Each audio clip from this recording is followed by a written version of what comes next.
तो hello guys, कैसे हैं आप लोग। आप सभी का स्वागत है। तो इस एपिसोड की शुरुआत वहीं से होती है जहां से पिछला एपिसोड खत्म हुआ था। नहीं, नया मानूंगा, नई शुरुआत होती है हमारे हीरो से, जो बड़ा सैड यहाँ पे था। क्योंकि जब स्कूल में था लड़की ने रिजेक्ट मार दिया, जब कॉलेज में गया लड़की ने रिजेक्ट मार दिया, जब ऑफिस में काम करने लगा वहां वाली लड़की को प्रपोज मारा, भाई उसने भी रिजेक्ट कर दिया।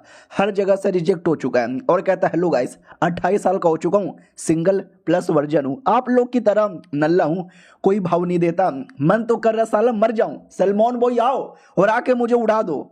तो भगवान उसकी सुन लेता है। कोई बंदा ट्रक से आता है और आती है उड़ा भी देता है। हमारे मेन कट्टा को लगता है अरे यार मैं सिंगल प्लस वर्जन मर गया क्या, लेकिन उसका रिइंकार्नेशन दूसरे दुनिया में एक छोटे बच्चे की तौर पर होता है और कहता व्हाट, मेरा रिइंकार्नेशन हो गया क्या। और देखते ही देखते 18 साल का उम्र गुजर जाता है। हमारा मेन कट्टर मेंग नैंग नाम है, आराम से अपना कल्टीवेशन करता है और कहता नहीं यार ये मुझसे कल्टीवेशन नहीं हो रहा। कल्टीवेशन करना कितना हार्ड है। Breath holding, eternal energy, vital energy और विटल स्पिरिट, ये छोटे छोटे 4 अलग अलग स्टेजेस है। अगर तुमने ये 4 पार कर लिया तो मेन जो कल्टीवेशन लेवल होता है, एनर्जी गैदरिंग, उस लेवल पर आ जाओगे। हाँ वो मेन होता है। उससे पहले अभी छोटे छोटे 4 और होते हैं और हमारा मेन कटर वो 4 भी पार नहीं कर पा रहा है। मैं उस 4 में जो सबसे छोटा होता है ना, ब्रीथ होल्डिंग, अभी तक उस पर अटका पड़ा यहाँ पर हूँ। आई डोंट नो कब यहाँ पर होगा। बहुत ज़्यादा मुश्किल है, बहुत बोले तो बहुत ज़्यादा मुश्किल है। और मेरा मकसद कोई हाई लेवल का, बहुत ज़्यादा हाई लेवल का कल्टीवेटर बनना भी नहीं है।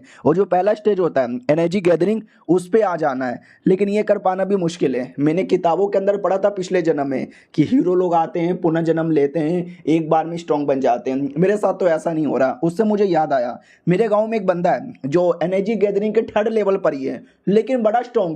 उसके अंडर में 30,000 बंदे काम करते हैं, यानी एनर्जी गैदरिंग लेवल भी बड़ा हाई है। लेकिन साला मुझसे तो कुछ हो ही नहीं पाता। उतने में इसका भाई आवाज लगाता है, ओ साले तेरी दुल्हन आ गई। हमारा मेन कट्टर भी कहता है या आ रहा हूँ आ रहा हूँ। तो क्या ना, आज हमारे मेन कट्टर की शादी थी। ऐसा माना जाता है कि तुम 18 साल के हो गए और तुम कल्टीवेशन ज़्यादा नहीं कर पाए तो शादी कर लो, शादी कर लो। तो 18 साल का हो चुका हूँ, ज़्यादा कल्टीवेशन भी नहीं कर पाया, तो मैंने भी सोचा क्यों ना शादी ही कर लेता हूँ। शादी हो जाती है, रात की बारी थी, दुल्हन का चेहरा पहली बार देखता है और कहता वाह यार दुल्हन तो बड़ी प्यारी यहाँ पर है, फाइनली मुझे कोई बंदी मिल गई।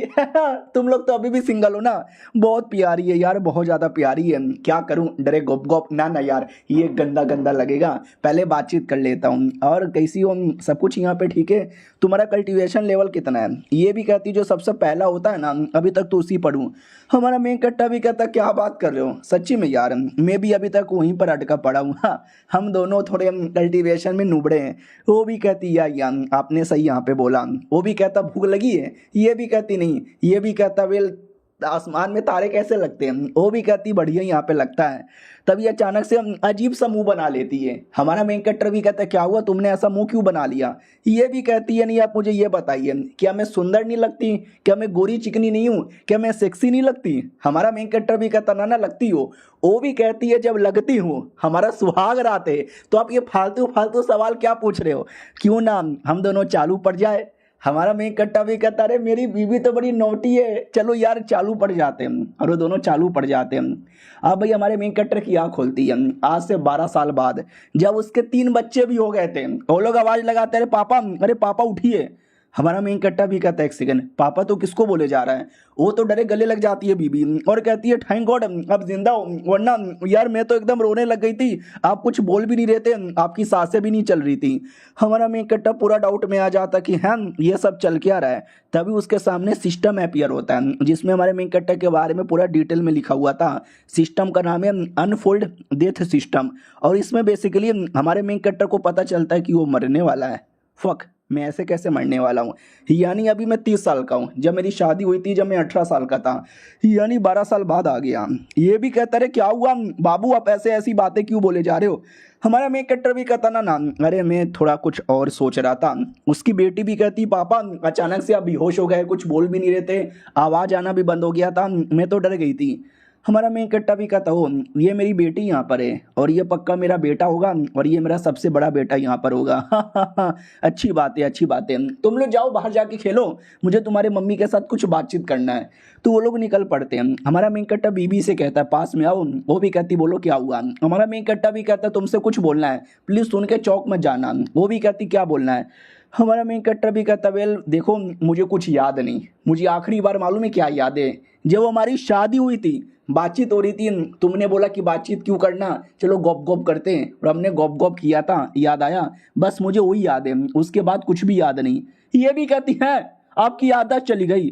हमारा मेन कट्टर भी कहता है या बस वहीं तक याद है, उसके बाद हमारे बीबी बच्चे मुझे वो याद नहीं। ये भी कहती चलो एटलीस्ट मैं तो याद हूँ, वरना पता चला मुझे ही छोड़ के चल गए। हमारा मेन कट्टर भी कहता लेकिन मुझे बच्चों के बारे में कुछ नहीं मालूम, बच्चों का नाम भी नहीं मालूम। ये भी कहती है हमारा मेन कट्टा भी कहता अरे हंस क्यों रही हो। तो ये भी कहती है हंसू ना तो क्या करूं, ऐसा लगता है कि आप खुद ही छोटे बच्चे जैसे हो। अरे यार 30 साल के हो गए, 30 साल के, आपके इतने बड़े बड़े बच्चे यहाँ पर हो गए। हमारा मेन कट्टा भी लगा अरे मैं क्या करूं, लिटरली जब मैं 18 साल का था तब सोया था और डायरेक्ट 12 साल बाद जगूंगा, तो ऐसी बातचीत यहाँ पे होगा ना। वो भी कहती चलो कोई ना आराम कर लीजिए, कल तक शायद ठीक हो जाए। फिर अगले दिन की बारी आती है, लेकिन हमारे मेन कैरेक्टर को कुछ याद नहीं आता। तो ये समझ जाता है कि बेसिकली मैं फ्यूचर में आ गया हूँ किसी टाइप का, लेकिन कैसे क्या हुआ मुझे कोई आइडिया नहीं है। हाँ लेकिन मेरा सिस्टम मुझे याद है। सिस्टम सामने आओ, सिस्टम सामने आता है, कई सारी चीज़ें लिखी हुई है और उसमें ये लिखा हुआ था कि तुम्हारी जितनी भी जिंदगी है ना, तुम अपने ज़िंदगी का लगभग 10% यहाँ पे यूज़ कर सकते हो। तो मेरा ज़िंदगी उसका 10% कैलकुलेशन कर लेता है, तो आइडिया लगता है कि मैं टोटल 80 साल जीऊँगा और 80 साल का 10% 8 साल होगा, यानी मैं 8 साल यहाँ पे स्पेंड कर सकता हूँ और बाद में नॉर्मली अपने टाइम पर लौट जाऊँगा जब मेरी शादी हुई थी। समझ गया, ये मेरे सिस्टम की खासियत है। और ये जो 8 साल मैं यहाँ पे ट्रेनिंग करूँगा ना, वो सारा ट्रेनिंग का पावर और मेमोरी मुझे याद होगा जब मैं वापस जाऊँगा। तो हुआ यार, ये तो वाकई में कमाल का है। तो मुझे यहाँ पे कल्टीवेशन करना स्टार्ट करना चाहिए, लेकिन उससे पहले काइंड ऑफ मैं फ्यूचर में आ चुका हूँ, जो आगे चल के मेरे साथ भी कुछ ऐसा ही होगा। मेरे ऐसे बच्चे होंगे, मेरी बीबी ऐसी होगी, तो आसपास देख लेता हूँ फ्यूचर में क्या क्या होने वाला है मेरे साथ। तो सबसे पहले बच्चे, एक एक करके बच्चों के बारे में बताता हूँ। मेरा बड़ा बेटा मेंग नैंग इसका नाम है, मेरा मंझला बेटा उसका नाम है मेंग जियांग, और मेरी सबसे छोटी बेटी मेंग शेंटन उसका नाम है। अभी यार कितना अजीब सा नेम है, मैंने यहाँ पे दिया है क्या, एक सेकेंड। और ये बाम्बू, ये बाम्बू कहाँ से आया। बेटी भी कहती है अरे पापा ये बाम्बू का पेड़ तो आप नहीं लगाया था। ये भी कहता है या क्योंकि बाम्बू से आपको बहुत सारी चीजें बनाने आता है। अरे इतना बेहतरीन तो गांव में कोई नहीं बनाता।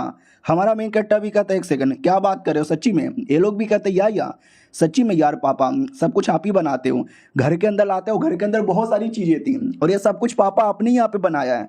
तो हमारा मेन कैरेक्टर भी कहता रहे मैंने पिछले जन्म में ये लकड़ी का काम बनाना सीखा था, ये जन्म में भी मेरे को आता था लेकिन मैंने कभी ट्राई नहीं मारा। ऐसा लगता है इन 12 साल के अंदर मैंने ट्राई मारा और मेरी एबिलिटी वाकई में काफ़ी काम आ गई। नाइस। फिर बीबी से मिलता है, बीबी भी कहती है कि वेल मैं तो सोच रही थी कि चौथी और पांचवी बच्ची भी पैदा यहाँ पे कर लूँ, लेकिन मैडम क्वेन ने मुझे रोक दिया। आप मैडम क्वेन को जानते हो ना। हमारा मेन कैरेक्टर भी कहता ना मैं नहीं जानता, और ये चैप्टर यहीं पे ख़त्म हो जाता है। देखते हैं अब ये मैडम क्वेन कौन है और हमारा मेन कैरेक्टर इन 8 सालों में क्या करता है। मिलते हैं अगले वीडियो में, जब तक के लिए बाय बाय।